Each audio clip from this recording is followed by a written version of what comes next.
Сайлау барысында өзіңіз орныңызда қалғыңыз келе ма? Ойыңызды айтыңызшы. Жоқ. Неге? Не себепті қалғыңыз келеді? Енді екі созыв отырдым осы жерде, көріп жатырмыз. Енді жасымыз зейнетке жетті. Жастар істесін, басқа істесін. Менің басқа да жоспарларым бар. Елге барып, жастардың тәрбиесінде, жастарды жаңағы еңбекке баулу, жаңа мына инвесторлар тартып, елімді, өңірді байыту деген ойларым бар. Сол мәселені шешпеймін. Егер біздің әкімшілігіміз соны шешсе, осылай деп ойласа, онда қаламын. Қалмасам, онда жұмыссыз қалмаймын деп ойдамын, деп сенемін. Мен сайланбаған кезде мен түсем бе түспеймін бе әлі нақты шешкен жоқпын. Егер түссем, егер түсетін деген бір ойым болатын болса, жоспар түрде ойланамын. Егер өтудің мүмкіндігі болатын болса, өтудің мүмкіндігін қарастырамын. Өте алмайтын жерге қатысудың да қажеті шамалы шығарып.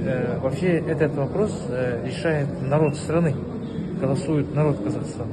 Поэтому я никак не могу прокомментировать. Некоторые ваши коллеги уже предполагают, что да, я буду продолжать свою работу или наоборот. Я никак не могу не комментировать, потому что это некорректный будет ответ.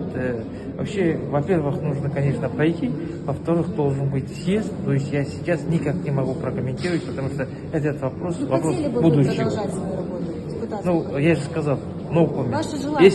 Если даже я захочу, завтра может быть другое решение. Поэтому я думаю, что ответ в любом случае будет некорректным.